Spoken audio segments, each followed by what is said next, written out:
Hi guys, Victoria Paxton here. Thanks for stopping back by my YouTube channel. Okay, you guys, so today we're going to talk about the Skelton Brothers. What a sad one, y'all. I'm just saying up front. 3 little boys. Yeah. So Tanner Skelton was 5 when he disappeared. Alexander was 7 and Andrew was 9. When they disappeared from their father's house. His name's John Skelton. They were in his backyard supposedly on November 25th of 2010 in Morenci, Michigan. Okay, I'm going to switch things up a little bit here. Okay. So someone asked me in the comment section if I would do this particular case. And immediately I was seeing an 18-wheeler. I was seeing 2 men. Unfortunately, I was seeing the 3 little boys, like in a wooded area. Yeah. So I was seeing like this 18-wheeler. I was seeing 2 separate men. Okay. At the time, I didn't realize that one of the men I was seeing was in fact the father of the 3 boys. What's his name? John. Yeah. Okay. So one of these men I'm thinking it was the other guy was connected to this 18-wheeler. So I guess the other guy maybe is a truck driver. There was a lot of fabrication around this case. I kept getting that there was deception and fabrication. Okay, so when I was seeing deception, I kept feeling like this one guy, and I was pretty confident at that point it was the father. I now know it was. But the father was like, I felt like he was getting custody of the kids through deception. So let's go back to the research. So the boys' father, John, claimed he gave the boys to some underground agency to protect the boys from sexual acts that the mother was doing to these boys. So when I read this, I immediately was like, okay, that's a bunch of BS. Okay. So John kept changing his answers about where the boys were. The authorities ended up charging him with 3 counts of unlawful imprisonment of the boys. He pled no contest. He was sentenced to 10 to 15 years in prison. So he's so far served 10 years, and he's up for parole this July, which is scary. That's really scary. Also, he attempted to kill himself in prison. So let's think about this just from a logical perspective.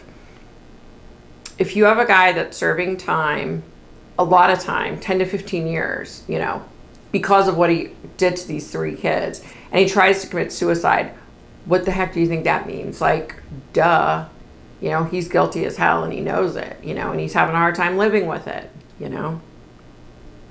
Okay. So the boy's mother, Tanya Zuvers, has a website, skeltonbrothers.org.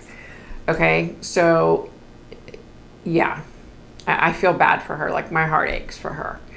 She did nothing wrong and her boys are gone. So I had a little guy coming through. His name was Andrew. He's 9 years old. Okay, I've said this before, like, when you pass away, at that point, you can choose at what age you come forward. A lot of people that pass away as children come forward as adults. This little guy came through, as a 9-year-old. And so I wanted to be really cautious and careful of how I worded things and what I said. There's a big difference between dealing with the spirit of a child as opposed to the spirit of an adult, right? So I had to be kind of cautious. I asked him how he and his brothers were doing, and he said they were doing really good. He went on to say how badly they missed their mom and their dad, but that, they check in on them, they talk to them, constantly. They talk to their mom a lot. And I got the impression that, like, when they talk to their mom, she senses it, like, she feels it. Yeah, which is a good thing. So I asked if he understood why his dad was in jail, and he said, yeah, because of what he did to us. That was very telling, you know, right off the jump. Okay, so I went on to say, do you know why your dad didn't want you to go see your mom? And he said, well, Dad would say that she hurt us and she did bad things to us. And I said, do you remember her hurting you or your brothers? And he was like, no, not at all. You know, here we go again. These poor kids are dead because their dad was such an insecure piece of, you know what? Like,